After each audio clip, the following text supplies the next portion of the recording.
উচ্চ মূল্যস্ফীতির সময়েও অর্থনৈতিক সংস্কারে সরকারের কোনো মনোযোগ নেই বলে মন্তব্য করেছেন শ্বেতপত্র প্রণয়ন কমিটির প্রধান ডক্টর দেবপ্রিয় ভট্টাচার্য।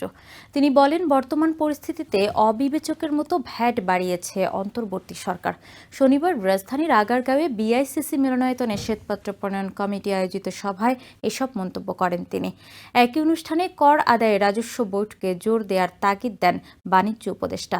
এ সময় ব্যবসায়ী প্রতিনিধিরা গ্যাস সংকট সহ ব্যবসার নানা প্রতিবন্ধকতা তুলে ধরেন। অর্থনীতির শ্বেতপত্র প্রণয়ন কমিটির প্রতিবেদন প্রকাশের পর আনুষ্ঠানিক সম্মেলন অনুষ্ঠিত হয়, যেখানে উঠে আসে অর্থনীতির পুরো চিত্র। তুলে ধরা হয় আর্থিক খাতের সংস্কারের নানা উদ্যোগও। শনিবার রাজধানীর আগারগাঁওয়ে বিআইসিসি মিলনায়তনে শ্বেতপত্র প্রণয়ন কমিটি আয়োজিত সভায় শ্বেতপত্র প্রণয়ন কমিটির প্রধান দেবপ্রিয় ভট্টাচার্য বলেন, অর্থনীতিকে সংহত করতে সরকার পদক্ষেপ নিলেও বিতর্ক রয়েছে হুটহাট উদ্যোগে। ভ্যাট বাড়ানোকে অবিবেচকের সিদ্ধান্ত বলে আখ্যায়িত করেন তিনি, যা বহুগুণ চাপ বাড়াবে সাধারণ মানুষের ওপর। আপনি পরোক্ষ করের দিকে আগে গেলেন, প্রত্যক্ষ করকে বাদ রেখে কিভাবে অবিবেচকভাবে ভ্যাট বৃদ্ধি করা হয়েছে।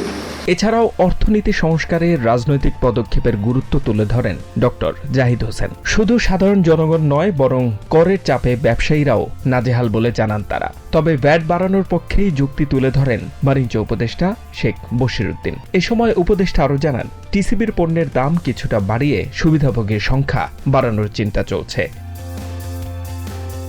এদিকে প্রবাসী আয় বাড়াতে করণীয় শীর্ষক সেমিনারের মূল প্রবন্ধ উপস্থাপন করেন ডিবেট ফর ডেমোক্রেসির চেয়ারম্যান হাসান আহমেদ চৌধুরী কিরণ। তিনি বলেন, প্রবাসীদের যথাযথ মূল্যায়ন করা গেলে ইন্টারন্যাশনাল মনিটারি ফান্ড IMF এর কঠিন শর্ত মেনে ঋণ নেয়ার প্রয়োজন হবে না। এ সময় প্রধান অতিথি সিপিডি নির্বাহী পরিচালক ডক্টর ফাহমিদা খাতুন বলেন, সাধারণ মানুষ চাপে পড়ে এমন সিদ্ধান্ত থেকে সরে আসতে হবে সরকারকে। H M Ataullah, TVN 24 news desk.